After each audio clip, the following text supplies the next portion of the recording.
Assalamualaikum warahmatullahi wabarakatuh.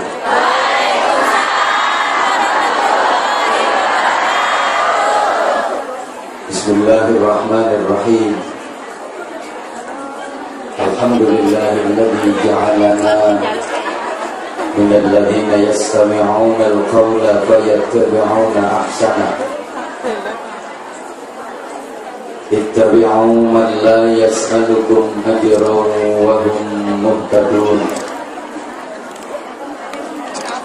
Asyhadu an la ilaha illallah wahdahu la syarika lah wa asyhadu anna Muhammadan 'abduhu wa rasuluhu la nabiyya ba'dah. Allahumma shalli wa sallim wa barik ala sayyidina wa maulana wa syafi'ina wa uswatina wa habibina wa qurrati a'yunina Muhammadin sallallahu alaihi wasallam wa ala alihi wa ahli baitihi wa ashabihi ila yaumil qiyamah. Subhanaka la ilma lana illa ma 'allamtana innaka antal alimul hakim. Rabbi shrah li sadri wa yassir li amri wahlul 'uqdatam min lisani yafqahu qawli waj'al li waziran min ahli. Rabbana atina min ladunka rahmah wa hayyi' lana min amrina rasyada. Amma ba'd. Ikraman wa ta'ziman. Salam hormat, salam ta'zim, salam ukhuwah, salam I love you.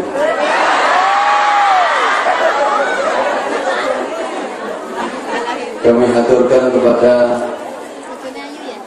alim ulama, bil khusus beliau Bapak Kiai Haji Abdul Muhaimin Karim MA, Magister Agama. Kalau yang nyuting itu Mas Angga, titelnya MM, mumat-mumat, mutar-mutar, mubang-mubang. Saudara saya yang Khori tadi titelnya IR, Ireng Roto.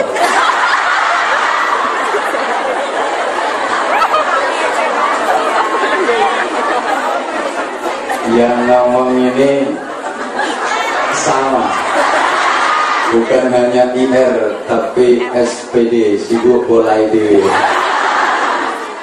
Subhanallah. Nah, ibu-ibu, mbak-mbak, ikhwatul iman, jamaah sekalian yang saya cintai, saya hormati, rahimakumullah.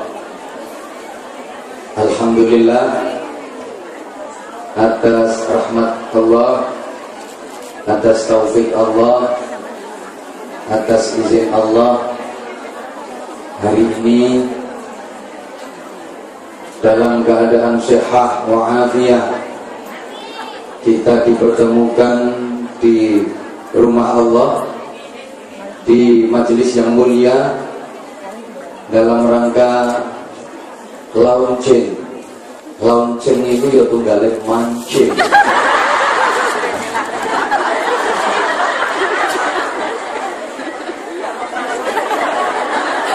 Yang setelah launching ini kan merupakan satu pancingan agar Al-Hijrah laris lamun, kan?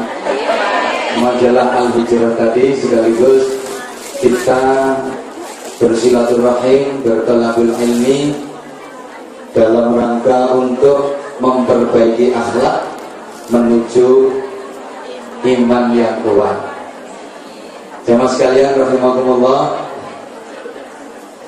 iman itu menjadi motivator seluruh amal dan perilaku manusia.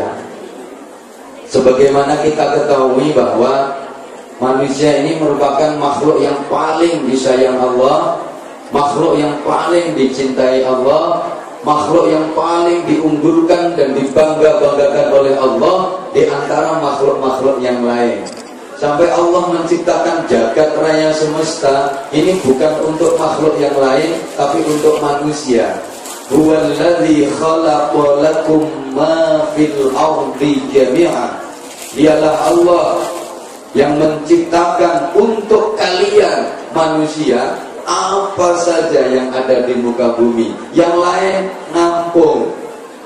Allah menciptakan buah-buahan beraneka ragam semuanya untuk manusia. Malaikat yang dikasih tugas mengodoti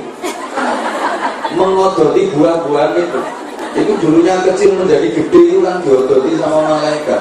Ini malaikat gak oleh melu mangan, gak boleh ikut makan karena memang diciptakan untuk manusia. Allahumma sholli ala Muhammad. Makhluk yang paling dibanggakan Allah, yang paling dicintai Allah itu manusia. Saya pernah menyampaikan kayak gini, sampai Allah menciptakan surga, menyediakan untuk manusia, itu ada yang protes. Kalau memang Allah cinta sama manusia, kenapa Allah sampai bikin setan sebagai musuh bagi manusia? Malah ngomong Jawa sih ngomong ini. Ya iya jare Gusti Allah ki sayang karo menungso, jare Gusti Allah ki seneng karo menungso. Ngono ya ada dikai musuh, ada dikai setan barang karepe Gusti Allah ya Allah. Kok malah ruwet kok. Gara-gara ana setan niku malah menungso dadi elek. Gusti Allah gawe setan, ngono ku sampean kudu seneng, matur suwun, alhamdulillah. Loh, menurut sampean itu cocok kagak? Gak cocok. Saya ngomong gak cocok pancen koncone setan. Ini loh. Seharusnya kita itu malah berterima kasih. Allah bikin setan itu sebagai alat latih tanding untuk kita. Alat asah otak, alat latih tanding, dan untuk menguji kadar keimanan dan ketakwaan kita. Allahumma sholli ala Muhammad. Kenapa kok Allah bikin setan sebagai musuh manusia? Ya karena saking sayangnya Allah sama manusia, saking cintanya Allah sama manusia. Tak kasih gambaran kayak gini. Ono guru punya murid yang pinter main badminton, pinter main bulu tangkis ini loh. Gurunya sayang banget sama murid yang pandai bermain bulu tangkis ini. Akhirnya dicarikan lawan tanding, gitu sak sekolahan, diadu dia menang. Kelekno musuh maneh sak kecamatan menang, kelekno musuh maneh sak kabupaten menang maneh. Gurune tambah seneng. Ini nanti murid setelah diadu, ditanding kok menang, kira-kira dapat hadiah apa enggak? Kita juga begitu. Kita itu dilawankan sama setan, ditanding-tanding karo setan, itu untuk menguji kadar keimanan dan ketakwaan kita. Kalau kita tampil sebagai pemenang, pasti kita akan dapat pahala yang luar biasa dari Allah SWT. Setan itu alat asamota. Ya kayak tadi, muridnya ya capek, ya payah, tapi kan dapat hadiah. Gurunya juga ikut payah, tapi bangga, merasa senang kalau punya murid yang hebat kayak gitu. Kira-kira gambarannya seperti itu. Makanya Gusti Allah gawe tonggo elek, Gusti Allah bikin temen yang jelek buat sampean. Pasti ada di antara sampean semua ini, pasti ada yang punya temen jelek. Kelakuannya pelek ngono. Wonten apa mboten? Kami yang melu teko mrene. Sedih banget. Nah itu sampean harusnya matur suwun. Konco elek itu alat untuk mengasah keimanan jenengan, alat untuk mengasah ketakwaan jenengan.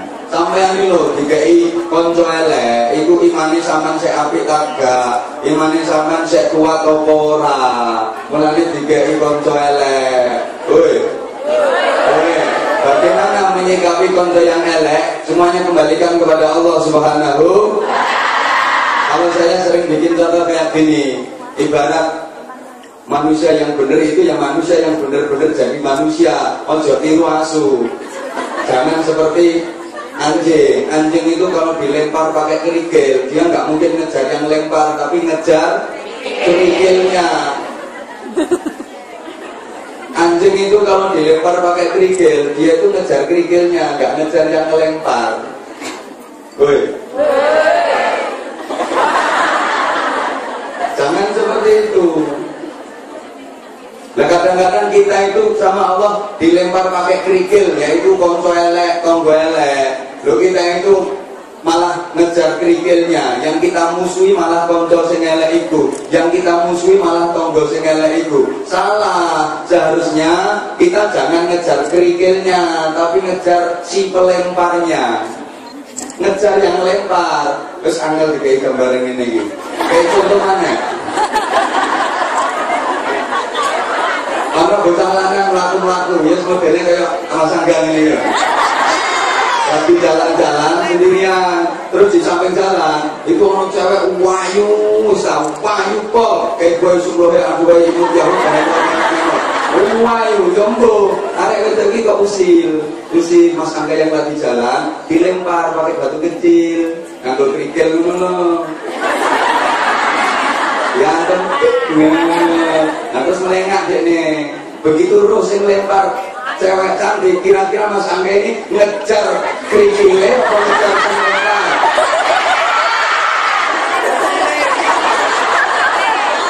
Nek yo ngejar kerikilnya.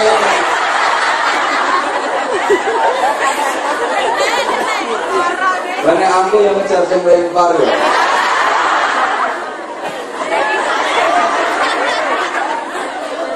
Kita ini disayang sama Allah, kadang-kadang kita cuma dilempar pakai kerikil kecil aja, kita nggak lari ke Allah, kita malah ngejar kerikilnya. Woi, oh lah nek wong cerdas, ngejar wong ini. Roda, ada wong yang melakukannya alon-alon, ini memang pura-pura, alun-alun nang tujuannya yang nenek. Saya tahu yang ngejar kan aku. Kalau yang ngejar dia yang tambah banter makin.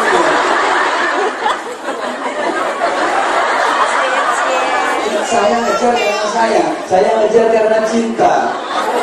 Mono, jadi gitu. Kalau kita dikasih ujian sama Allah, dikasih cobaan sama Allah, kita jangan ngelihat ujiannya, jangan ngelihat cobaannya, tapi ngelihat siapa yang dikasih cobaan, siapa yang ngasih cobaan, siapa yang ngasih ujian.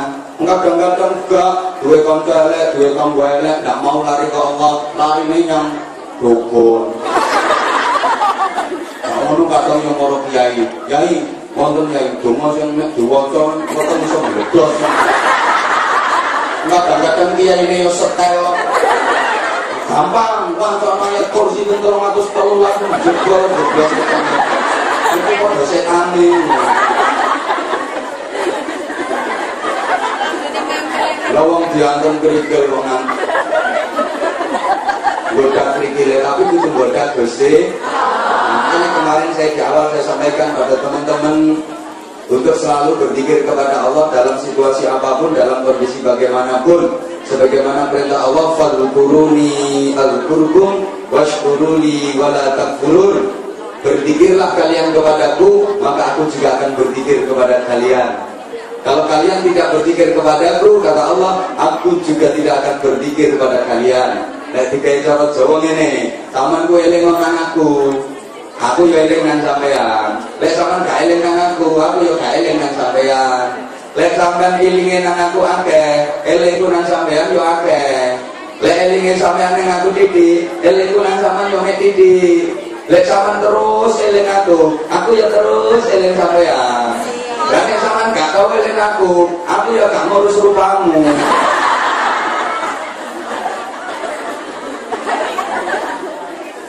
Maka jemaah sekalian rahimakumullah, keimanan kita itu sering diuji sama Allah untuk mengetahui keasliannya, untuk mengetahui kadarnya. Mudah-mudahan semua jemaah yang hadir ini imannya termasuk iman yang asli.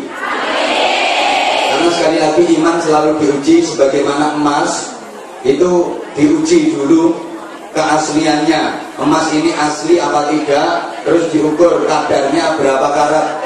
Cara mengujinya bagaimana? Halo?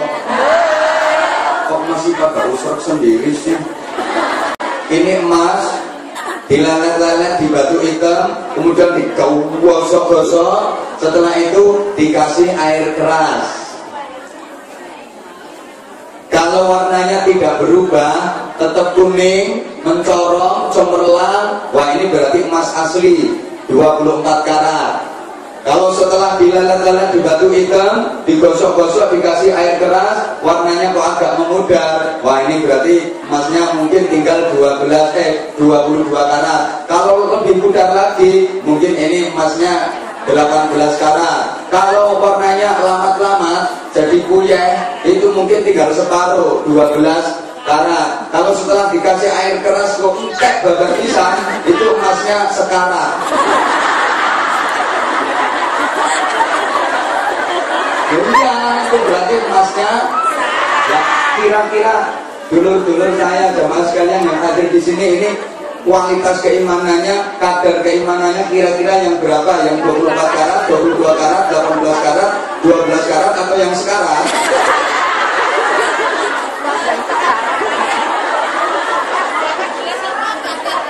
Ujian keimanan untuk manusia itu macam-macam. Sebagaimana dituangkan dalam sebuah ayat Al-Quran. A'udzu billahi minasy syaithanir rajim. Bismillahirrahmanirrahim. Wa lanabluwannakum bisyai'in minal khawfi wal ju'i wa naqsin minal amwali wal anfusi wath thamarat. Wa basyiril sabirin الذين إذا أصابتهم مصيبة قالوا إنا لله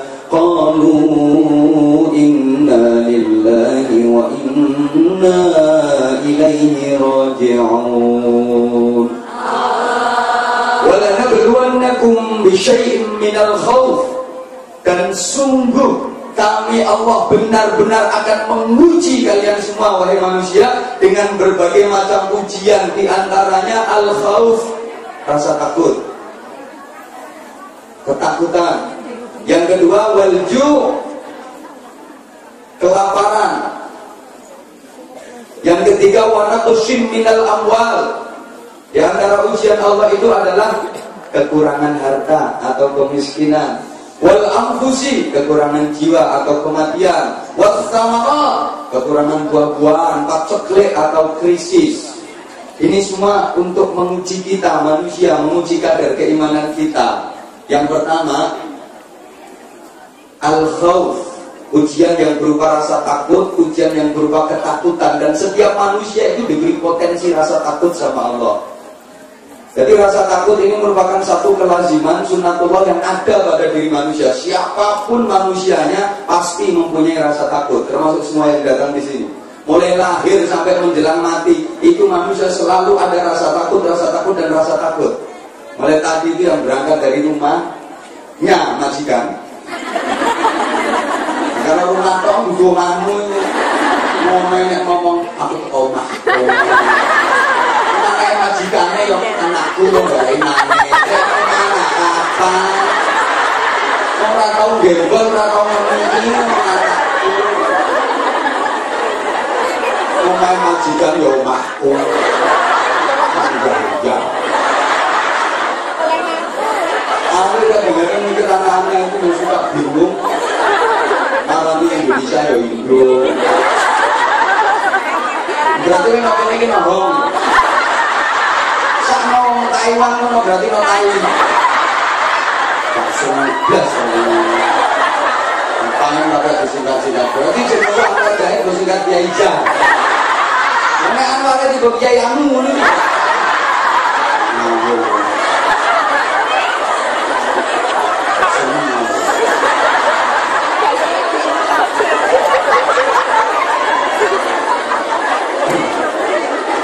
Oke, mulai dari rumahnya majikan tadi, Udah ada rasa ketakutan, takut kalau nggak bisa sampai ke sini, takut mungkin di tengah jalan ada apa, takut nggak dapat kendaraan, atau begitu sampai di sini takut nggak bisa masuk, begitu sudah bisa masuk takut nggak kebagian tempat, begitu udah kebagian tempat takut nggak bisa duduk deket sama aku. Pasti itu ada rasa takut, itu pasti ada.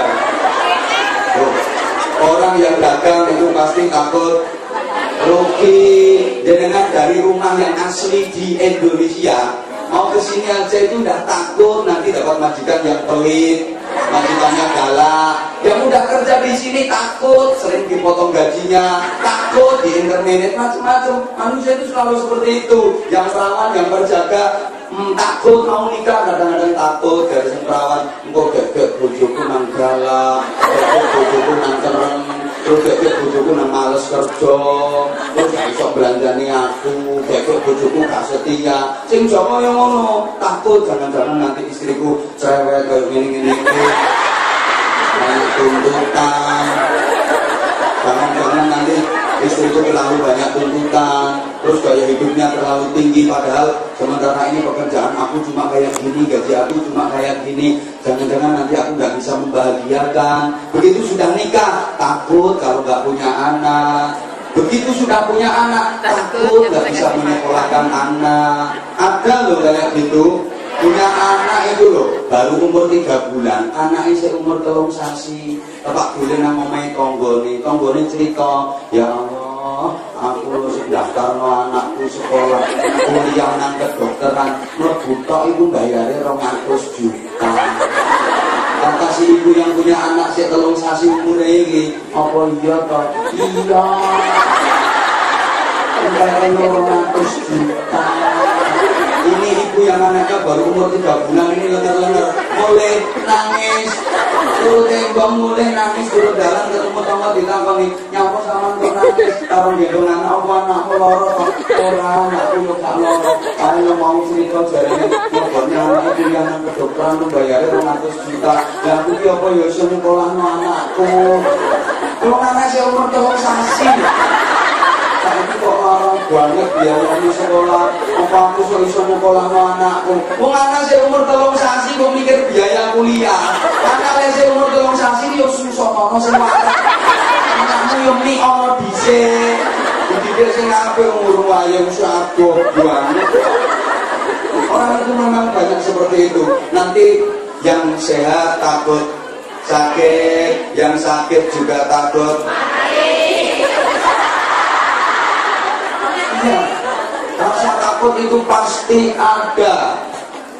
Rasa takut pasti ada. Nah, sekali-kali diganti dengan nyanyi rasa cinta. Yang pasti ada, bukan hanya rasa cinta yang pasti ada. Rasa takut pasti ada. Tapi ngomong-ngomong tentang rasa takut ini kadang-kadang penting juga untuk menambah daya hidup. Ada satu kisah, ada satu cerita. Tapi mohon maaf, ini ceritanya agak jauh di Jepang. Karena kalau Jepang pulaunya Kowloon dulu. Ini kejadiannya kayak gini.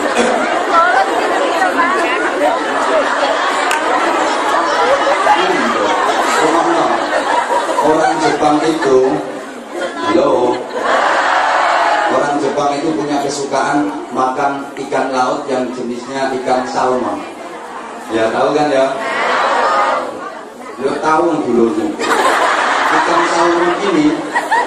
salmon ini ikan laut bisa enak, lezat kalau dimasak dalam keadaan seger kan? Artinya keadaan masih hidup dibedeti, dibekrek itu. Kalau sudah mati, kelezatannya berkurang sehingga nilai jualnya juga berkurang. Cuma permasalahannya untuk bisa membawa ikan salmon dari laut ke darat itu nggak mudah. Yang sering ditangkap di laut, dibawa pakai kapal, begitu sampai darat mati. Begitu sampai darat mati sehingga kelezatannya berkurang, harga jualnya juga berkurang. Akhirnya orang Jepang ini mikir bagaimana cara bisa membawa ikan salmon ini dari laut ke darat tetap dalam keadaan masih hidup. Berbagai macam formula dicoba dan dicoba, ternyata gagal. Kapal itu dikasih kolam, Kemudian kolam ini dikasih oksigen, terus ikan salmon ini dicemplungkan. Iya langgirmu yuk. Dicemplungkan ke dalam itu, terus dibawa kapal itu.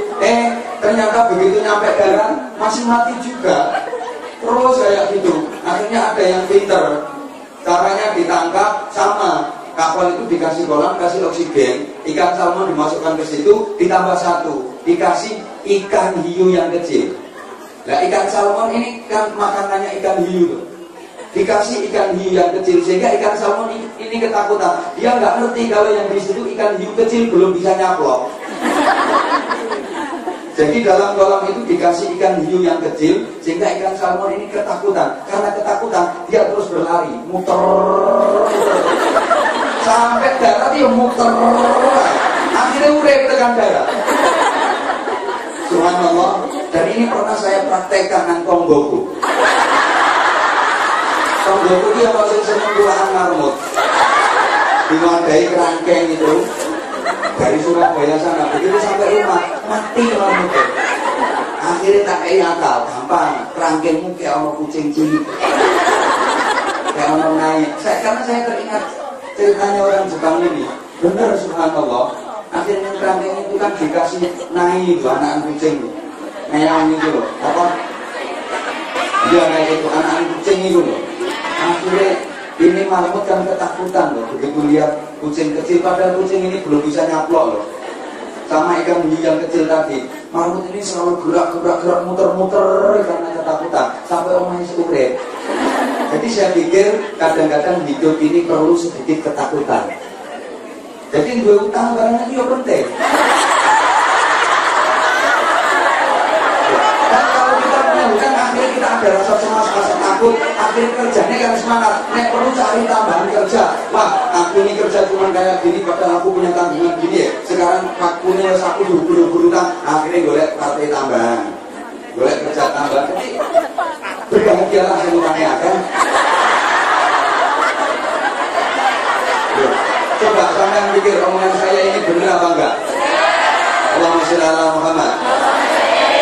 Jadi ternyata kita diberi kenikmatan oleh Allah yang berupa rasa takut juga. Rasa takut itu kadang-kadang juga penting untuk menambah kreativitas kita, menambah semangat kita agar kita terus bergerak maju.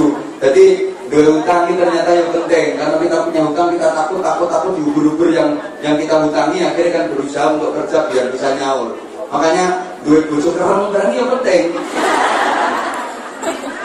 Loh, karena bojo kereng akhirnya jenengan sering mendapat teguran, takut salah, akhirnya jenengan kan jadi bener. Artinya kereng dalam hal kebaikan. Malam-malam, ayo bangun, tahajud. Ngono, bojomu yang ngono selama ini. Kan selamat dulu. Terus sing ditakoni bojomu, "Lah, gajianmu kok gak durung pikirin ngono iki?" Suami matre gitu kami mau. Ibu kenapa kamu gak mau sama aku? Aku gak mater. Subhanallah, saya juga masih gitu kalau sama laki-laki, kalau para suami itu tak kasih, ternyata punya istri yang cerewet itu juga ada baiknya. Udah, istri cerewet itu juga rada penting. Cuma ya aja gede-gede kalau hiu dicaplok teman. Maksudnya cerewet tapi ya aja banget gitu loh. Menes bojomu. Ya Allah, subhanallah. Jamaah sekalian rahimakumullah. Ternyata ya, yang namanya rasa takut yang selama ini merupakan ketakutan tersendiri buat kita, itu ternyata kok ya ada manfaatnya, ada sisi positifnya. Allah membuat rasa takut itu justru kalau manusia kok tidak mempunyai rasa takut. Halo? Kalau manusia tidak mempunyai rasa ketakutan ya, ayam, tentrem, gelendeng, nggak ada persoalan, nggak ada permasalahan, itu justru malah kreativitasnya jadi terhenti, daya geraknya lamban, ide-idenya bisa mati. Soalnya gak ono sing ngobrak-obrak. Dari wong turunan, kamu sing oyak-oyak. Dan rasa takut ini bagian dari ujian Allah untuk menguji keimanan kita. Apakah iman kita itu istiqomah apa tidak? Ketika diuji dengan rasa takut, masihkah iman kita istiqomah? Ketika kita diberi ketakutan yang luar biasa, ternyata kita mampu membuktikan kepada Allah. Di sisi Allah ada bukti bahwa diuji dengan apapun kita tetap istiqomah. Dikasih ujian ketakutan kayak apapun kita tetap istiqomah dalam beribadah. Insya Allah. Ini yang pertama, al-khawf. Yang kedua,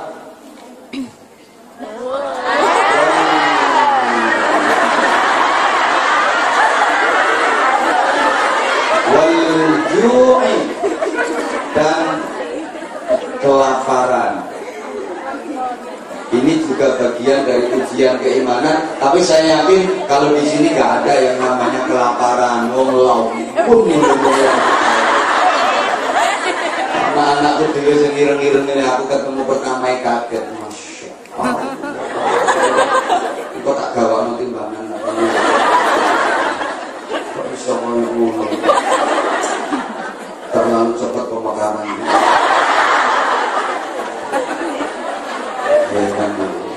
Aku lo tambah nggak dulu daripada 1 bulan yang lalu. Ya, ini malah nggak doang.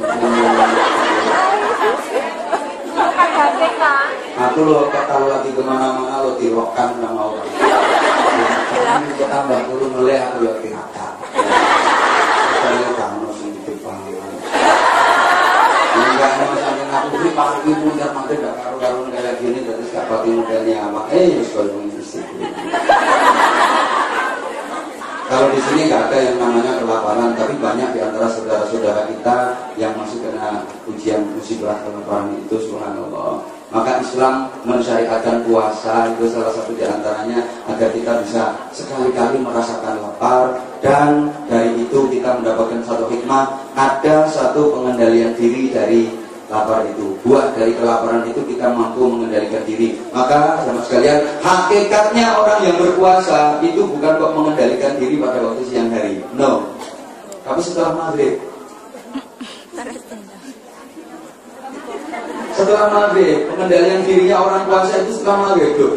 Kalau di siang hari mampu mengendalikan diri, nggak mangan, nggak ngombe, nggak hubungan intim suami istri, wajar. Memang lagi puasa, sopot cilik iso, andene tepak poso. Tapi setelah maghrib masih mampukah mengendalikan diri seperti ketika di siang hari? Kan biasanya enggak. Begitu maghrib kan biasanya balas dendam, muncul sifat serakahnya. Ngopo ae karo diplok kono ae nanti kudeman. Terus perlu syai'in qalu segala sesuatunya. Akhirnya kan seperti itu. Maka hakikat orang berpuasa itu pengendalian dirinya justru setelah maghrib. Saya sering sampaikan ketika ngisi acara hajian juga begitu. Hakikat kemakburan haji itu bukan hanya pada waktu pelaksanaan haji di tanah suci Makkah dan Madinah sana, tapi hakikat kemakburan haji itu adalah setelah kembali pulang ke tanah air. Mampukah mempertahankan akhlak-akhlak ketika berada di tanah suci sana? Soalnya rata-rata sering saya kritik jamaah haji kita itu tomat, di sana tobat, pulang koma.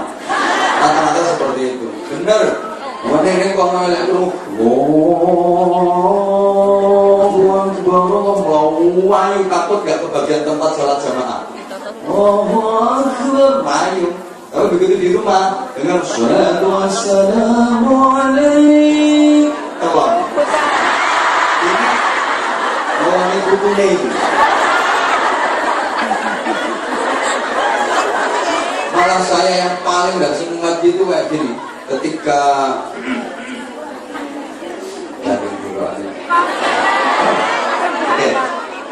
ketika ziarah dan saudara-saudara kita yang pulang haji itu rata-rata ceritanya hampir sama ceritanya. Pokoknya Gus, Mas, Mbak, Yu, macam-macam lah. ning kono kudu hati-hati lahir batin. Bener ning kono ku malah kudu hati-hati lahir batin. Ojo kok ngerti dilakoni nanti diomongke dibatin Gusti Allah ngerti. Kan aku ning kono ora wani macam-macam, ora wani tundak Allah, ora wani ngomong Allah. Aku ning kono ngrasani iki ora wani. Aku wani ngrasani nek yo sakjane wis mulai. Ini kamu tak bener kan? Allahumma sholli ala Muhammad. Bisa dilanjut? Terus matamu itu lihat apa? Oh, akhirnya yang ngomong lanang itu.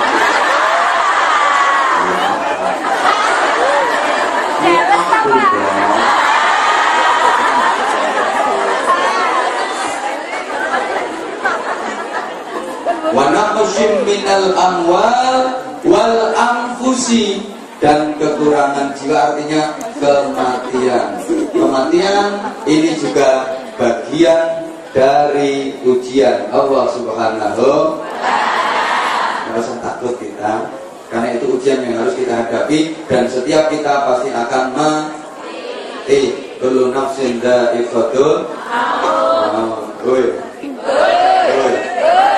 Nggak boleh takut mati. Yang takut itu nanti kita kalau mati husnul khotimah apa su'ul khotimah.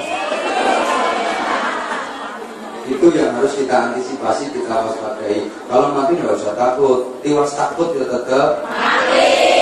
Dan mati kan tidak ditentukan oleh takut dan berani. Dan sering saya sampaikan, berani tidak mempercepat, takut juga tidak memperlambat. Bukan berarti yang berani mati duluan, yang takut matinya belakangan. Tidak. Kadang-kadang yang berani malah matinya belakangan. Maju perang juga mati-mati. Yang takut mengungsi bom mati bisa.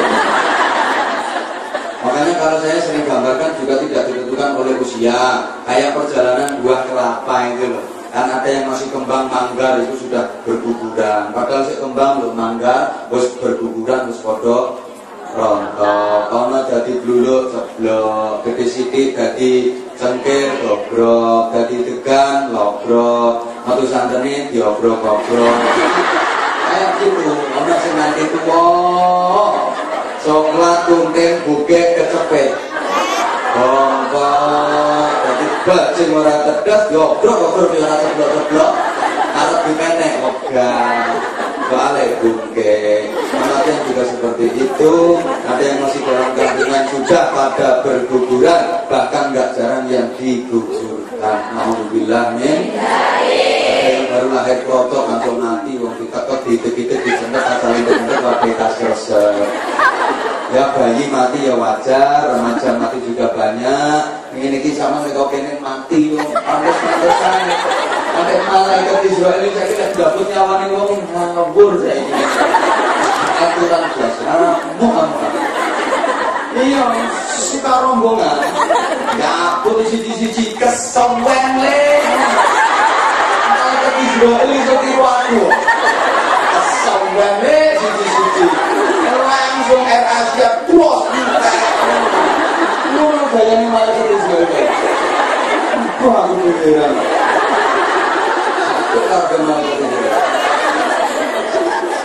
Sekarang banyak kan yang kayak gitu kan, orang tua mati dikatakan, tapi ya ada satu dua itu yang awalnya gak mati-mati. Kalau bersih bisa morak, ya bungkek tapi apa kecepet bongkok kelalen. Makanya gak usah takut dengan kematian. Wassamarat, dan kekurangan buah-buahan. Ini paceklik atau krisis termasuk yang akhir-akhir ini melanda bangsa kita, Indonesia. Kalian yang bukan Indonesia sama nyanyi berarti Indonesia sama itu ada tumpah darahku. Yang menyanyi orang Indonesia nanya Indonesia.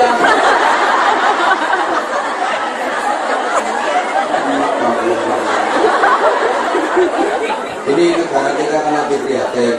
Woi.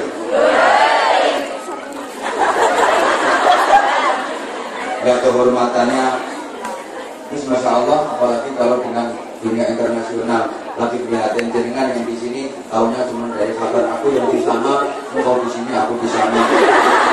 Dan aku yang ngerasain bahwa sekarang Masya Allah perekonomian kita lagi terburuk. Coba nilai tukar rupiah terhadap dolar USA itu sampai tembus 13.000 lebih. Masya Allah. Emang negara kita itu jujur ya nggak bisa lepas dari KKN. Mulai tingkat paling bawah sampai paling atas. Terus pokoknya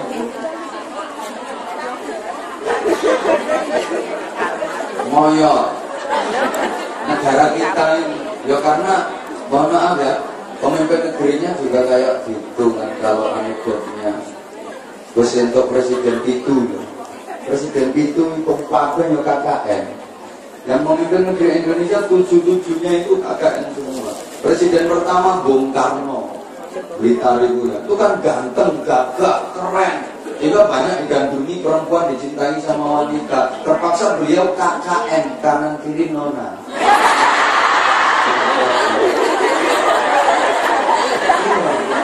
Ya. Terus setelah itu kedua Pak Harto, kendaraan utamanya itu ekonomi, sehingga beliau KKN, kanan kiri nilep. Kemudian yang ketiga Pak B.J. Habibie, Pak Harudin Yusuf Habibie, memimpin negeri ini dalam situasi negara yang masih transisi, sehingga beliau juga KKN, kanan kiri nabrak. Tabrak luar negeri tidak karu-karuan. Setelah itu Gus Dur jadi presiden dengan keterbatasan penglihatan beliau. Aku makanya waktu Gus Dur jadi presiden ini banyak orang yang bingung kan, karena beliau sering bertindak selain kontroversial. Itu pakai sing bingung. Mundur, aku kelompok sakitnya tuh di sini.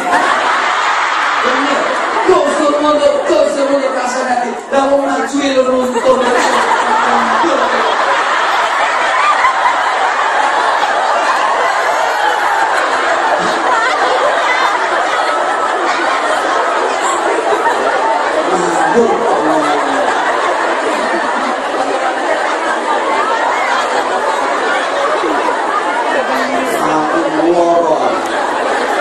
Aku yang Gusdurian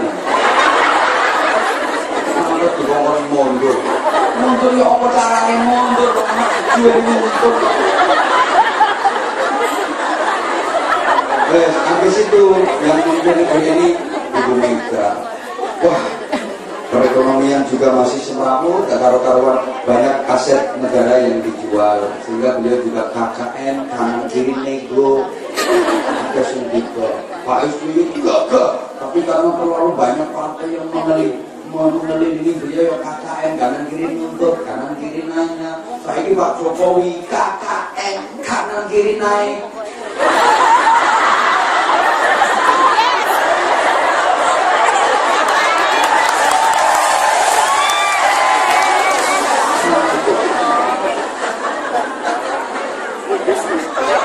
Sekarang ini boleh kiai begini.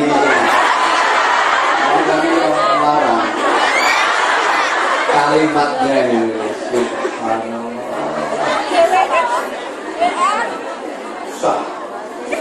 ini kondisi negara kita yang lebih prihatin. Ya, kita berdoa dengan yang berjuang di Hong Kong sini, di Hong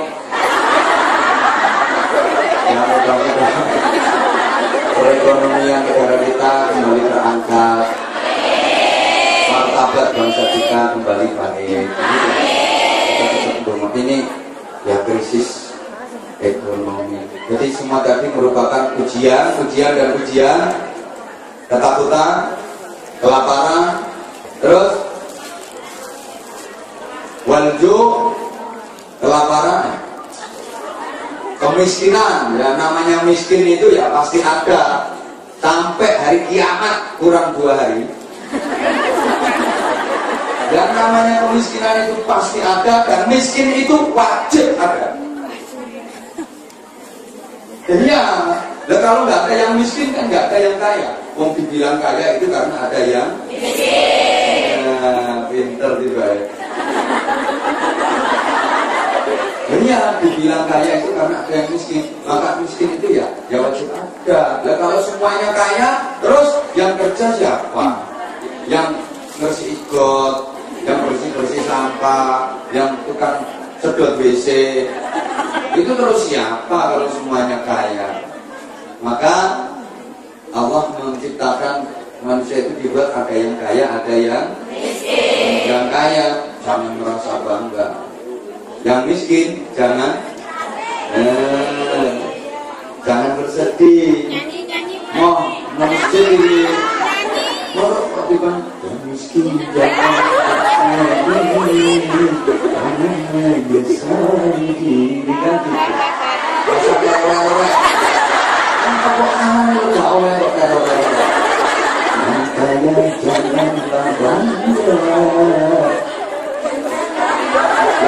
nanti miskin kaya itu bagian dari ujian Allah Subhanahu.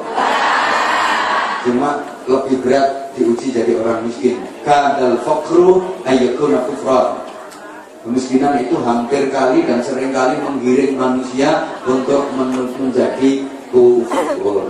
Dari semua ujian tadi, yang boleh al-khauf, ketakutan, wal-ju', kelaparan, wa naqsim minal amwal, kemiskinan, wal anfus, kematian, was samarat, krisis, itu semuanya wabasyiris sabirin, wabashir, dan berikan kabar gembira wahai Muhammad kepada siapa?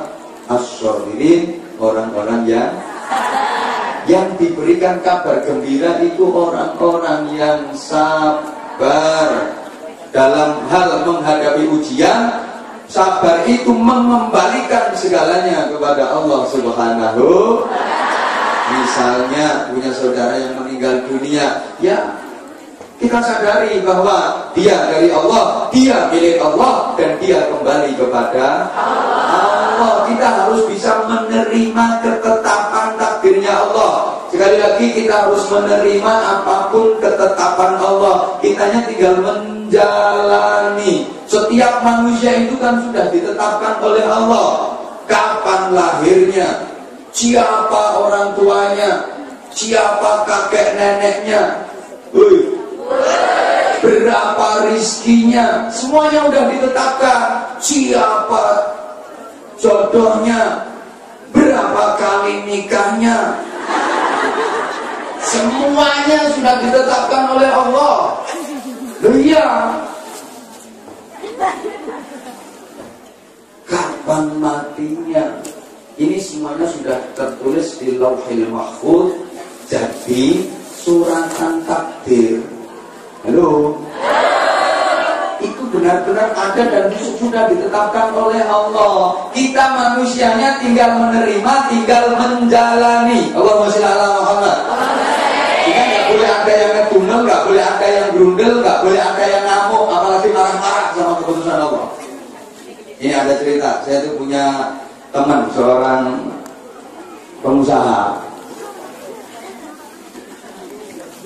karyawannya banyak sekali. Satu ketika waktu saya main, karyawannya tambah wakil. Apa nih? Ya Allah, tambah wakil aja karyawannya. Alhamdulillah, kami tambah, nembe ini tambah melek 15. Tapi mau setunggal berapa aneh. Kan gitu ya pakai bahasa Jawa. Menurut sama ini sudah digibas kan gitu. Bisa bahasa Jawa sama itu. Ya, kok tambah banyak aja karyawannya. Ya alhamdulillah ini yang baru ini tambah 15, cuma ada satu yang agak aneh loh. Anehnya gimana? Dia itu sakit jiwa, dia itu agak stres. Itu yang pas kebetulan kuliah itu ada kain. Aku ngomong itu yang pas yang itu. Itu itu Ini saya menceritakan karyawannya teman saya yang pengusaha tadi, keluar. Emang dia agak dalam apa ya istilahnya itu kayak orang bengong, dia stres, sakit jiwa. Nah karena dia cerita terus aku tanya, kan sebabnya apa? Emang kenapa kok bisa sakit jiwa? Terus dia cerita, katanya tuh dia itu pernah jatuh cinta sama cewek. Akhirnya udah sama-sama senang, udah sama-sama cinta, orang tuanya juga udah senang. Kemudian dia udah ngomong sama keluarganya, cinta sama tuh cewek, terus mau dinikah. Keluarganya udah setuju, cuman sama keluarganya disuruh kamu kerja dulu, cari duit untuk modal, untuk bekal mengalami kehidupan berumah tangga dan berkeluarga. Kemudian dia pergi ke luar negeri, kerja cari duit, dapat 2 tahun pulang, tuh ceweknya udah diambil orang. Akhirnya dia ini sedih, susah, sampai stres, sampai sakit jiwa.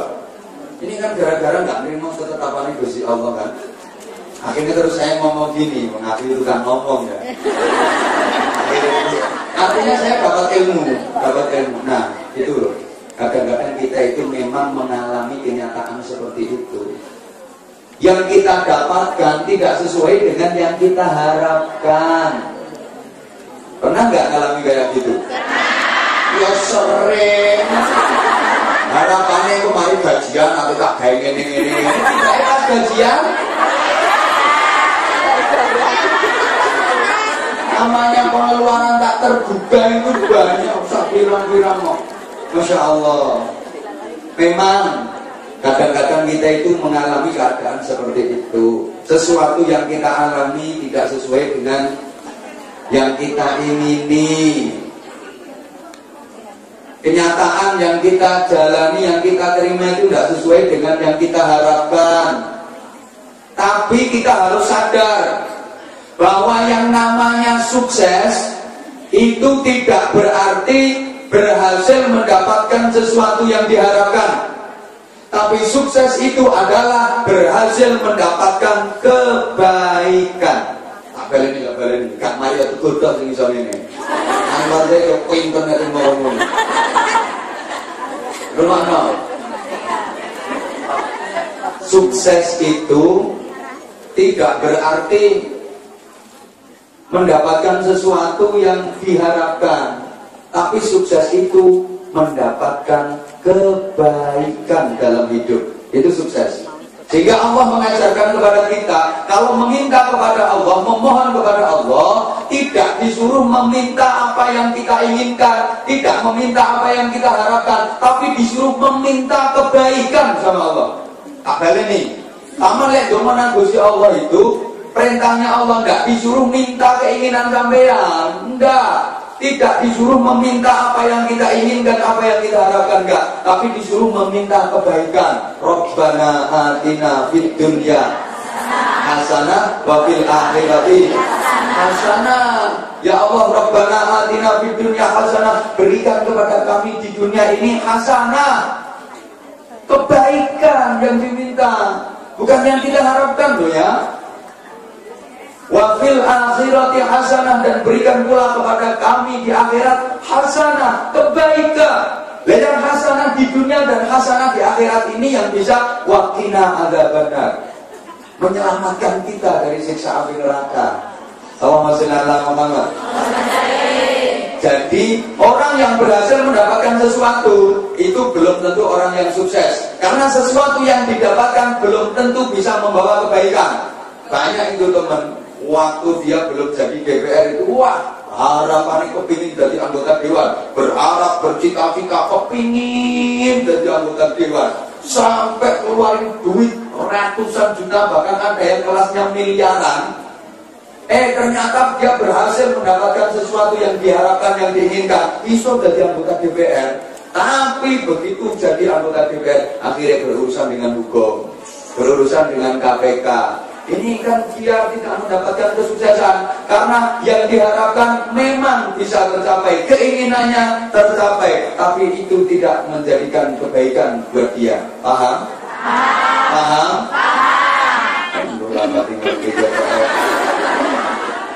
Dia berharap kepingin jadi bupati misalnya, nggak karuan, polai nggak karuan, upayanya, ikhtiarnya nggak karu-karuan, berhasil jadi bupati, tapi akhirnya masuk penjara.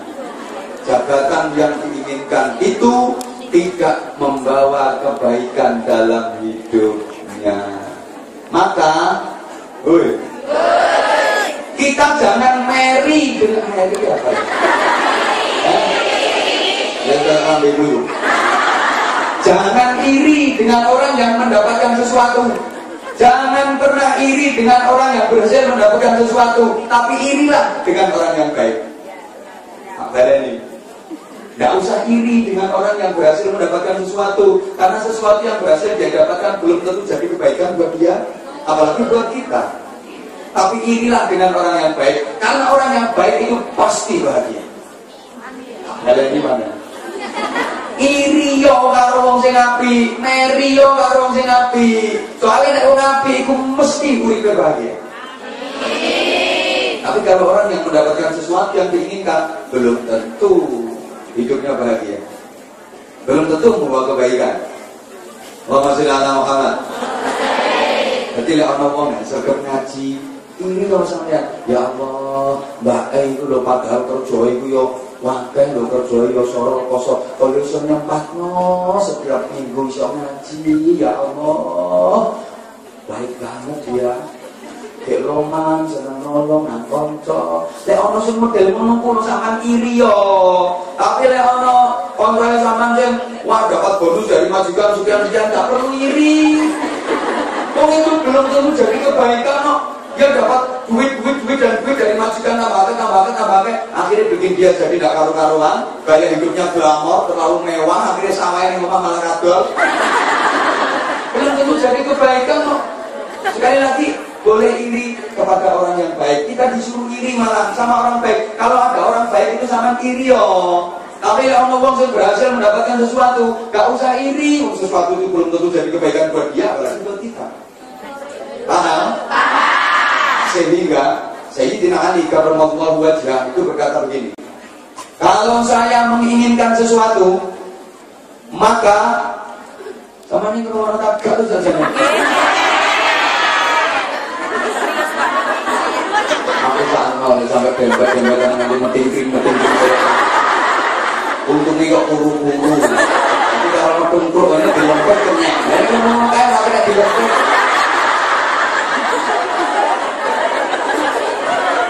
Makanya tak selompet nama gini-gini. Allahumma sholli ala Muhammad. Sayyidina Ali karramallahu wajhah itu pernah berkata begini, kalau saya kepingin sesuatu, maka saya memohon kepada Allah, saya meminta kepada Allah, saya berdoa kepada Allah, terus saya ikhtiar berusaha untuk mendapatkan sesuatu itu semaksimal mungkin. Ketika doa saya diijabah Allah, ketika yang saya inginkan bisa berhasil saya dapatkan, maka saya berterima kasih kepada Allah, saya bersyukur kepada Allah, saya mengucapkan Alhamdulillah. Tapi ketika saya menginginkan sesuatu, saya berdoa, saya berikhtiar maksimal, kemudian keinginan saya itu tidak tercapai, kemudian yang saya inginkan itu gagal, maka saya lebih berterima kasih kepada Allah, saya lebih bersyukur kepada Allah, saya lebih Alhamdulillah lagi. Nyangel kan? Gagal itu malah Alhamdulillah itu namanya. Ketika doa saya tidak dijawab, ketika yang saya inginkan tidak berhasil, saya lebih Alhamdulillah lagi, saya lebih bersyukur lagi. Kenapa? Karena yang akan terjadi bukan keinginan saya, tapi yang akan terjadi adalah kehendak Allah Subhanahu. Dan saya yakin kehendak Allah jauh lebih baik daripada keinginan saya. Paham ya? Iki aslinya ngaji rotok jero, tapi tak cuma nganggo gaya sing rotok gampang dipahami. Karena saya tahu kecerdasan sampeyan sangat tinggi.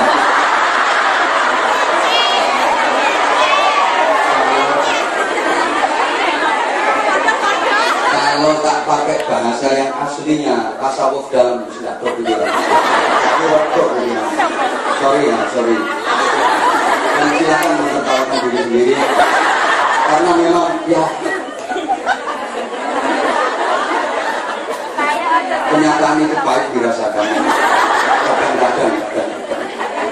Subhanallah.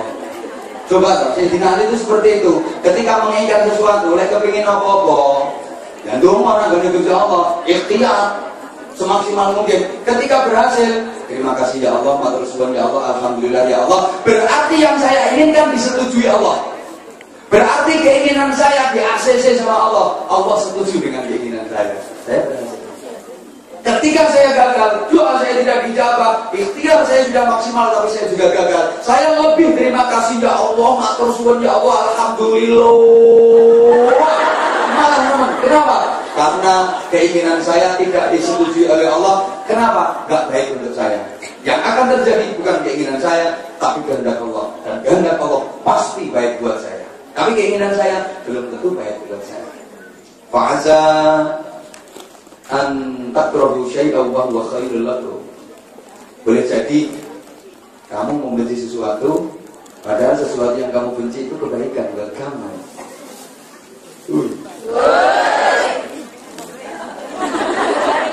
Fa'asa an tuhibbu syai'an wa huwa syarrul lakum. Boleh jadi kamu mencintai sesuatu, suka sesuatu, padahal sesuatu yang kamu cintai, sesuatu yang kamu suka itu kejelekan buat kamu, dampaknya jelek buat kamu. Wallahu ya'lamu wa antum la ta'lamun. Allah Maha mengetahui mana yang baik, mana yang buruk buat kamu. Wa antum la ta'lamun. Kamu tidak mengetahui mana yang baik buat kamu, mana yang buruk buat kamu. Maka yang paling enak derek Gusti Allah saja. Nggih? Kalau kita derek Gusti Allah, apa saja kita derek Gusti Allah, aman kita, pasti enak kita. Kita mengingat sesuatu berhasil kita dapatkan, belum tentu itu jadi kebaikan buat kita. Kita benci dengan sesuatu, malah itu menimpa diri kita, wah kadang-kadang itu baik buat kita. Maka kita disuruh menerima ketetapan Allah, belajar menerima ketetapan Allah. Ini penting, agak sama nggak usah Rasulullah. Ya Allah. Nggak dihantar punya serolas tahun utang kok kamu ngasih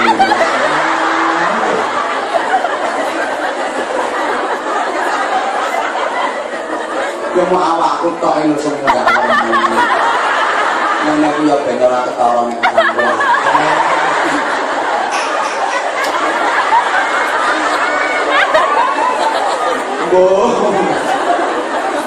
Subhanallah, subhanallah.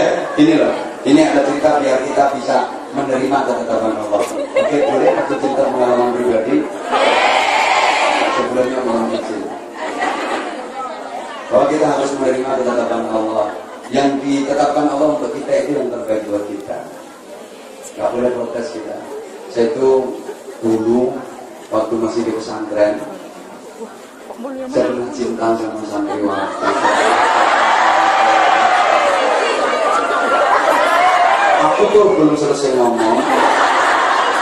Beneran, ini pengalaman pribadi. Saya pernah cinta banget sama cewek, tapi ditolak. Kebayang nggak cintanya antar Zaid ditolak? Tapi dulu kan belum seperti ini. Kebayang nggak cinta aku ditolak? Padahal rumah tak rumah. Padahal itu sudah emang aku kan ngomong emang ini pengalaman pribadi. Aku jujur, aku pernah cinta. Dia baik, dia cantik, dia iya. Nampaknya menurut penilaian aku, dia emang baik, dia emang cantik, sama aku juga akrab. Terus kalau lagi ngomong itu, ya kayak seakan-akan kasih harapan. Membuat hati itu bergerak dengan.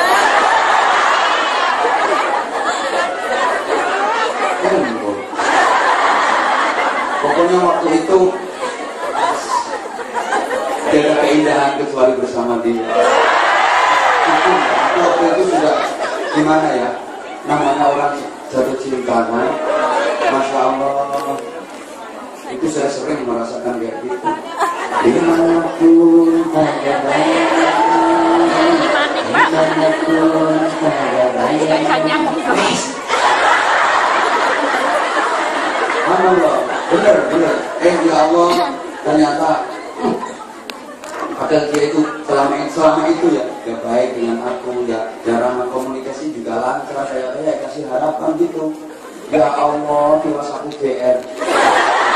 Barang tak tembung, tak temeni loh, ditolak.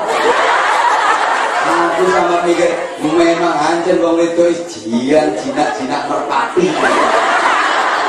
Usawang koyo nyenengke, manut, nurut, gampang, dicedhaki yo meneng, karena kabur. Ada nggak kira-kira yang kayak gitu? Kayak ngomongin apa?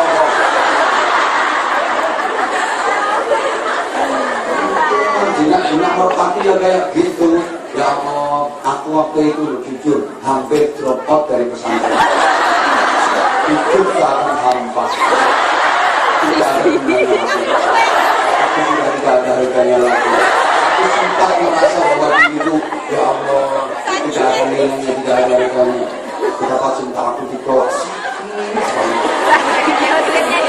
Hampir aku putus asa waktu itu. Benar. Tapi subhanallah, alhamdulillah, ya Allah memberikan kekuatan kepada aku.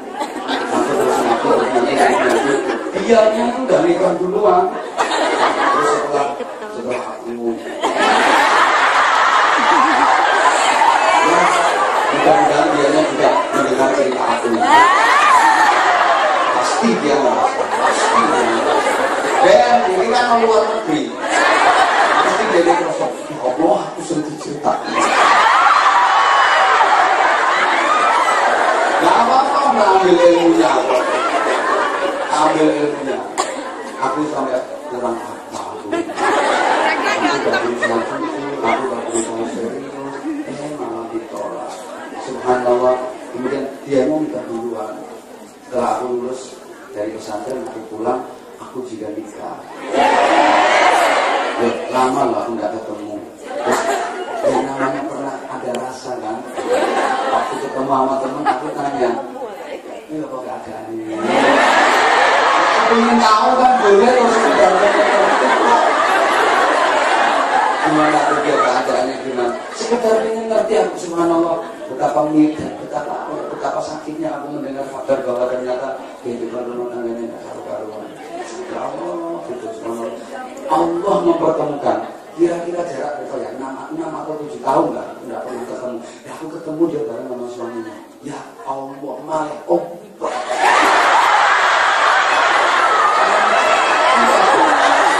Lakunya lebih dekat gitu. Aku sampai pangling-ling. Masuk ini.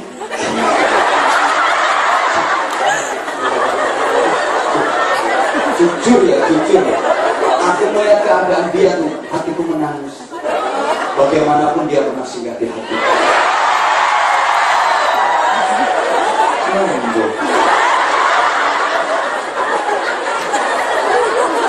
Aku melihat keadaan dia waktu itu, masya Allah, nangis aku.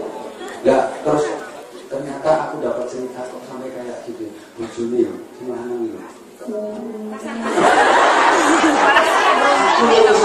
Kita ambil hikmahnya ini. Terus tulis Quran ini.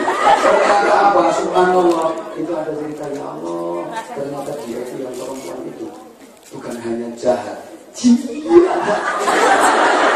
Allah suami itu jahat buat dia. Terus bujuni orang-orang. Kamu gini-gini terus aku, masya Allah.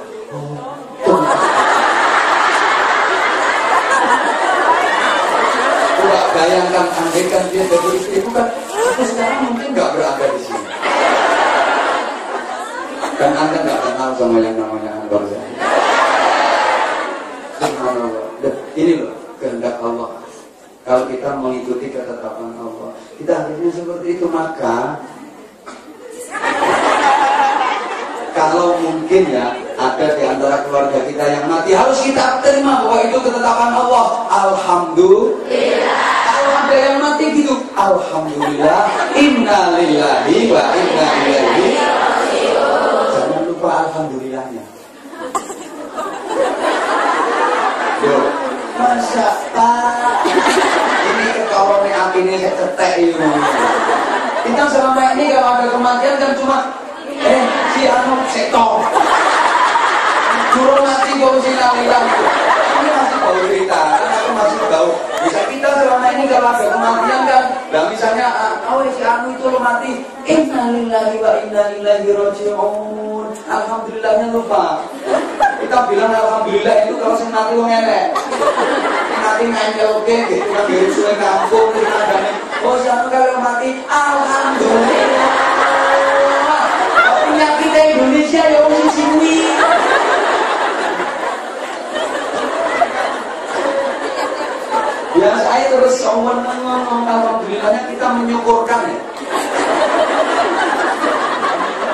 menyukurkan ini? Mengapokkan. Padahal ini kita alhamdulillah kan dalam rangka apa? Kita alhamdulillahnya kita memuji kepada Allah bahwa segalanya milik Allah. Setelah itu kita membaca Inna lillahi wa inna ilaihi. Kita menyadari bahwa semuanya dari Allah, semuanya milik Allah, dan semuanya akan kembali kepada Allah. Itu harus kita terima. Maka jangan lagi ada yang bilang seandainya, jikalau, andai kata, misalnya, umpamanya. Salam dengerin. Sekali lagi.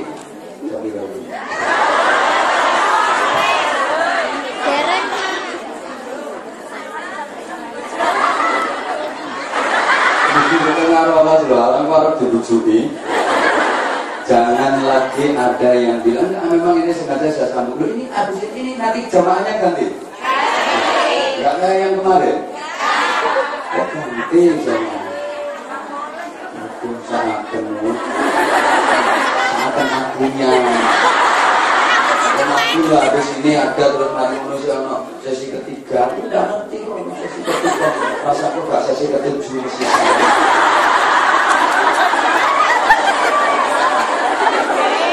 Kemarin ini habis seharian satu. Kemarin ini habis seharian satu. Mulai siang sampai sore. Sekarang 3. Ya enggak, ini kan proses. Nah, saya menerima ketetapan Allah untuk saya. Tapi kan dia harus diurus kok ketetapannya.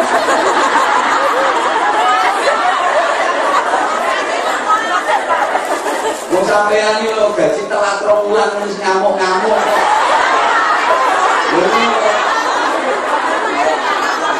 Oh, sampai 2 bulan telat 3 bulan ngamuk kok. 1 minggu.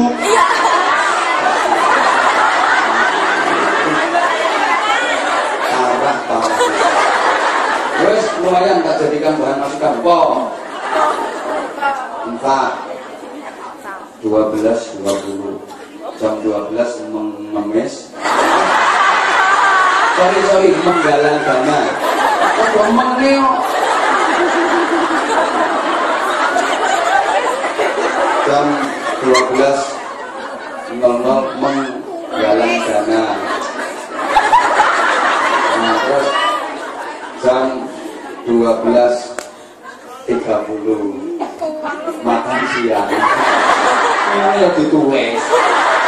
Karena aku mau gak dikai makan pagi. Itu sama acara makan siang itu makan pagi dan apa? Karena kalau kamu paling jauh, aku lagi tunggu yang lagi ngebobo.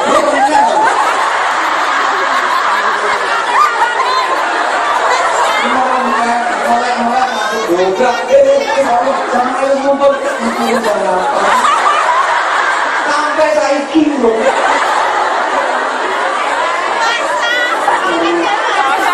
Ini bagian dari ketetapan Allah. Aku juga bersyukur alhamdulillah.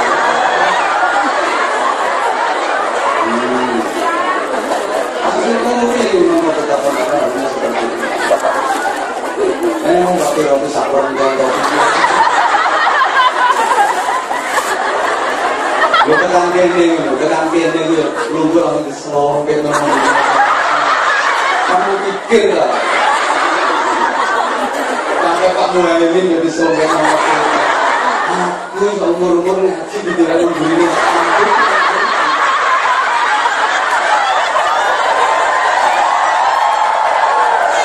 Aku juga harus berusaha sarung wireng dan gitu.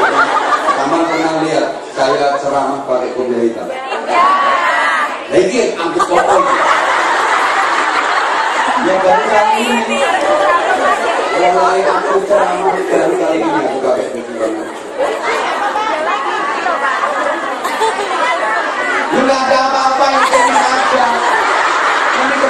Allah.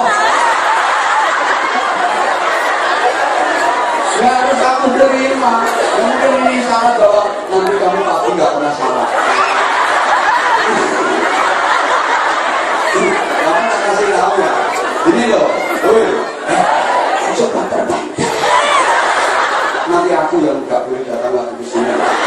Kamu yang kehilangan kamu semua. Dah, ini kami mau aku cerita. Oh, ada ketetapan Allah. Ya? Pasal apa? Wes. Oke. Jadi kalau ada yang meninggal, kita kembalikan semuanya kepada Allah Subhanahu Wa Taala. Kita jangan ada yang bilang lau seandainya. Kata Nabi, umpama seandainya ini dari setan. La taqul lau, fa inna lau minasyaitan. Jangan pernah Anda mengatakan andaikan. Umpama, misalnya, seandainya, umpamane, saupomo. Lewat pikiran saupomo. Lewat itu yang umpamane. Misalkan andainya, seandainya, utawi. Ini loh, karena itu dari setan. Hoi. Ini ada cerita lagi. Sengaja memang tak kasih banyak cerita biar mudah difahami. Allahumma sholli ala Muhammad. Di daerah saya ada orang tuh pagi-pagi. Maksud dibilang aku ngerasani loh. Ini ibro, ini apa ya? Tamsil lah, contoh. Hoi. Pagi-pagi itu muntah darah. Ya mesti muntah darah kayak hihi. Dia muntah darah. Terus karena kondisinya semakin parah, sama keluarganya itu dibawa dia ke RSUD. Ke restoran dia. Muntah darah di kono restoran. Dia dibawa ke RSUD, rumah sakit umum daerah.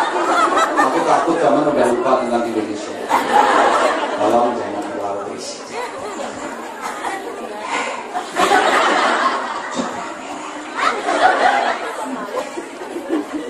Dia dibawa ke RSUD, rumah sakit umum. Kemudian setelah diperiksa sama dokter, mesti yang periksa dokter masuk satpam. Dia diperiksa sama dokter, ini dokter langsung ngomong, Pak, ini pasien harus masuk ruang ICU, segera masuk ke ruang ICU. Perawatnya, biasanya dokter kan didampingi perawat yang cantik-cantik, perawat yang ini.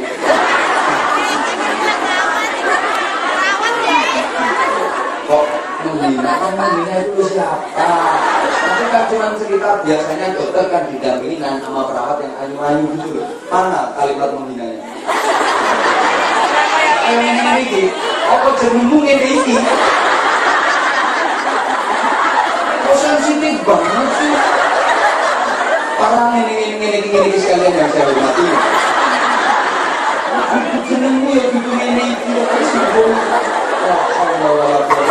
Jangan lah sih ngomong sama ini. Terus aku ini harus gimana? Allahumma sholli ala Muhammad. Ini perawatnya langsung calling ke yang bagian ICU. Ada pasien yang harus masuk ruang ICU segera. Ini instruksi dari Pak Dokter. Ternyata ruang ICU-nya udah penuh. Gak ada ruang ICU. Pasiennya apa? Dokter, pasien.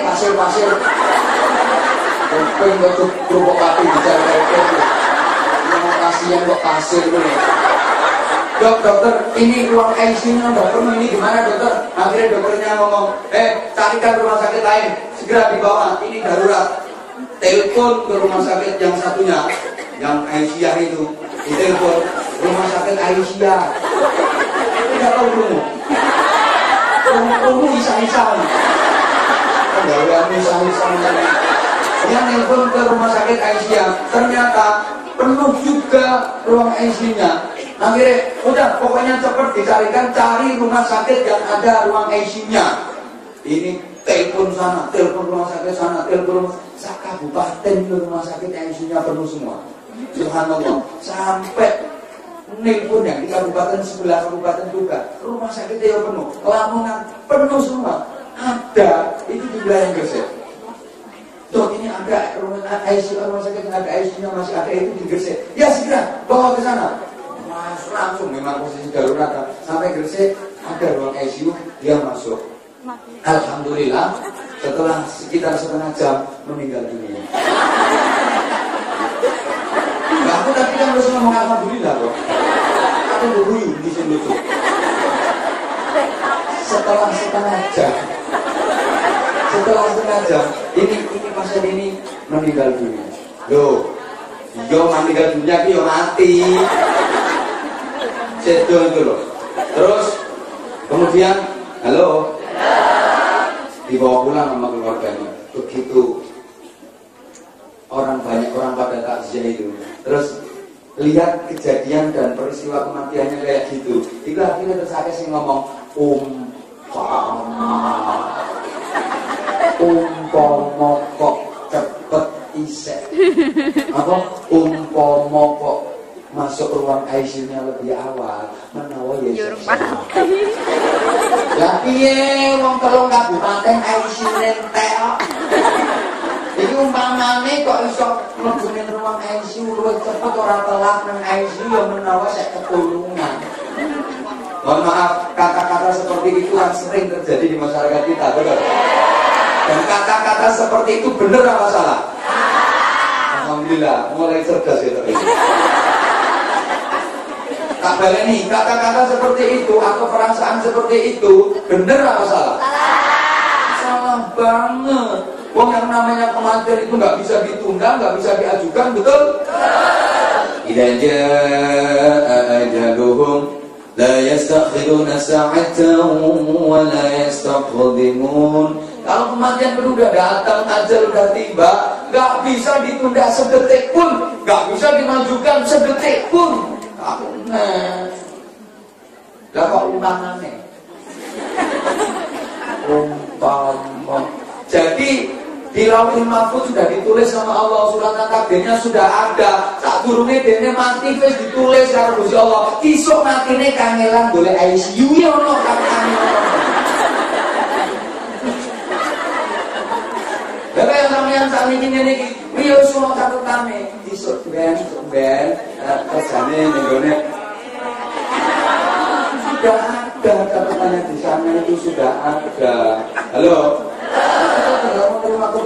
Jadi semuanya sudah ditulis Allah. Surat takdirnya di Lauhul Mahfuz sudah ditulis bahwa di Indonesia itu nanti ada seorang pemuda, dia berasal dari Solo, sekolahnya di SMA, kemudian lulus terus kuliah di UGM. Dia wajahnya biasa-biasa aja, bawaannya biasa-biasa aja. Setelah kuliah, kemudian dia cari kerja itu susah, daftar jadi gubernur DKI, jadi baru daftar jadi presiden. Ini sama sampai tane, disuruh-suruh ya jadi ditarik-tarik ya tetap jadi. Ini orang jasanya tim sukses, orang tim suksesnya dia tetap jadi yuk. Karena di sini bagus, ganteng, pinter, anak usaha, anak wong sugih, anak wong pinter. Wah dia pun juga pinter, menguasai 7 bahasa sampai iso jadi jenderal. Tuh itu wakil, ganteng, nyalon jadi presiden. Nah jadi ini sama sampai Pangkal Jahe, tanggal sekian, ngaji di Hongkong sampai 3 sesi, ini sama satu tanggal.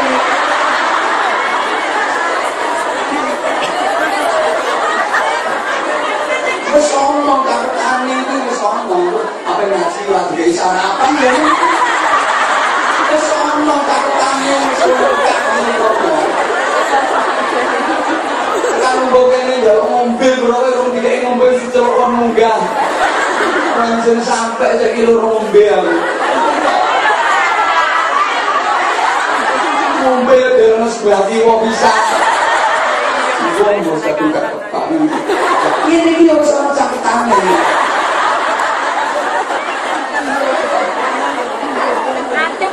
Subhanallah. Jadi sekali lagi kita harus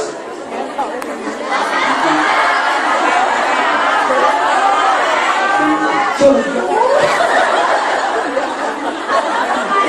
Ini menata hati menuju iman yang kuat ini harus perlahan. Step by step. Jadi sidik-sidik ngoten lho tahapane nggih. Nggih. Nah, jadi kita harus menerima seperti itu. Maaf biar ada seorang istri cekcok sama suami. Entah karena masalah apa gitu loh.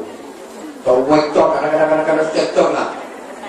Kemudian si istri ini curhat sama temennya ngomong, ya Allah Bang,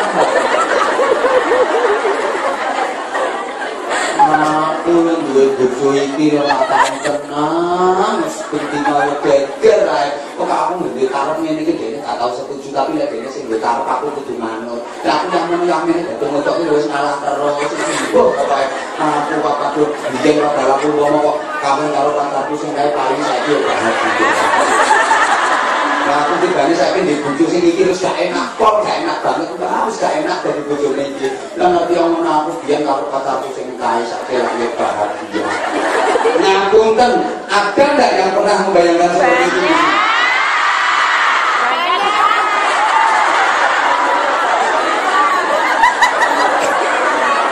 Setan.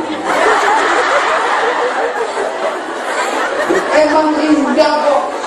Apalagi ada yang sampai membayangkan, andaikan aku jadi suami istrinya Pak Anwar Zaid.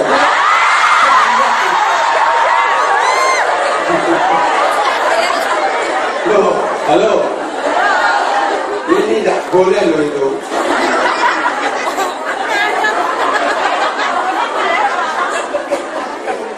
Masya Allah. Jadi apa ya kok bilang andaikan umpama itu semuanya sudah ada. Bersama tulisannya kita tinggal menerima loh. Hei, ada artis. Mana Pak Nomi ya Pak? Nanti kalau ada artis dari mana Pak? Dia jadi anggota DPR. Hebat karirnya, hebat. Rumah toh yuk. Dia artis, bintang film, hebat, terkenal. Kemudian jadi anggota dewan. Dia nikah, udah sekitar 10 tahun berumah tangga. Dia nggak merasa bahagia, menurut dia nggak mendapatkan kebahagiaan dalam pernikahannya. Bahkan selama berumah tangga 10 tahun itu loh, kober-kobernya. Dia itu sering kebayang-bayang mantan pacarnya waktu SMA dulu.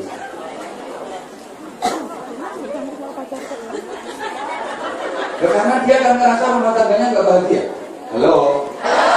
Dia ngerasa rumah tangganya nggak bahagia, keluarganya nggak bahagia. 10 tahun dia jalani rumah tangga itu, tapi dia sering kebayang, sering kebayang mantan pacarnya waktu SMA dulu. Tapi andaikan aku dari istrinya dia, andaikan 10 tahun kayak gitu. Subhanallah, akhirnya keutuhan rumah tangganya nggak dapat dipertahankan, cerai dia. 10 tahun cerai. Kuasanya Allah, ini mantan pacarnya yang SMA tadi itu jadi jodoh. Dia cerai mantan pacarnya yang SMA yang selalu dibayang-bayangkan itu dari jodoh. Akhirnya kawin, nikah, romulan begatan. Bayang dong. Yang andaikan umpama 10 tahun oleh umpama banget tahun romulan yang begat. Kita ini harus bisa menerima ketetapan Allah. Ada seorang gadis mau dinikah sama orang laki-laki, masa dinikah sama gadis juga. Dianya nggak seneng, si gadisnya itu nggak seneng. Laki-lakinya seneng sekali, tapi si gadisnya nggak mau. Wah ini gate, memang nggak cinta. Daripada aku dinikah sama dia, kabur, minggat. Ini si laki-lakinya, wah nekat banget. Kawinnya malah sama gadis yang di depan rumahnya dia, manas-manasin gitu loh. Kemarin ada yang kayak gitu. Subhanallah. Akhirnya apa yang terjadi? Si gadis menikah dengan laki-laki yang jadi pilihannya. Saya senang sama dia, saya akan kepingin sama dia, saya bahagia sama dia. Ternyata nggak bertahan lama, bubar.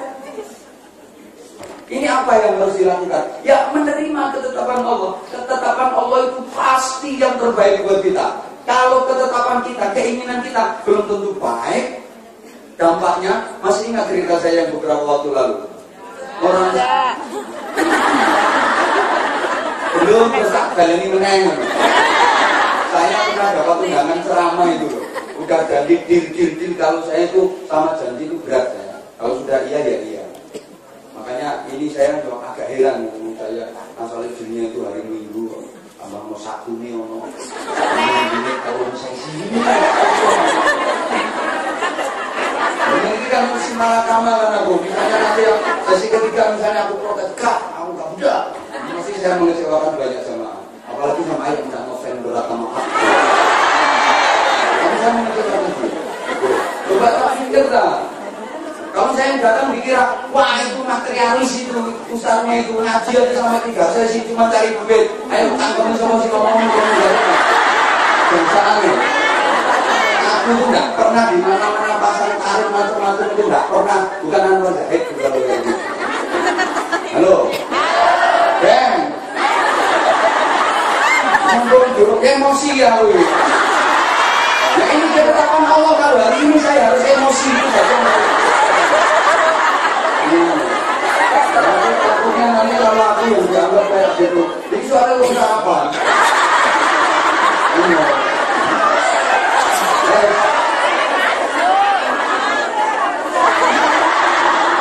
Nah, saya waktu itu dapat undangan ceramah masih ingat kan? Masih sudah jadi semua subhanallah, panitia udah nelpon, mau sama supir saya itu main selat. Kan nggak bisa ngantor dong. Akhirnya aku terlambat hampir 1 jam. Hampir 1 jam terlambat sampai kamu ini juga, kamu itu coba semua orang main selat. Hari ini loh jawabannya ngantor aku ceramah. Aku juga dari kalau panitia itu loh. Oke, aku dulu. Ini sampai, kamu cepat supir, udah ngatur jadi. Kamu cepat. Wah, pagi begini. Lu masih bohong, kamu harus main pesan. Besok yang lain nggak ada, udah lain loh. Tinggal itu melakukan dalam sak gemu itu loh. Teman-teman, sambil itu nanti, sambil orang ayah kan. Ini dianggap aku nggak konsisten, aku sekolah, aku dianggap aku semuanya. Aku tuh kepingin sejak ngaji di mana-mana tepat waktu. Ini. Aku nggak mikir resiko, dia tak marahin. Nah, kalau dia nyopirnya terjadi oleh kan bahaya juga buat saya. Tapi namanya waktu itu manusia, kan aku digegeri terus sama panitia. Panitia itu senengannya kan gegeri loh. Jadi aku lagi tapi saya gaya cepet, jangan berlari, kenapa ini?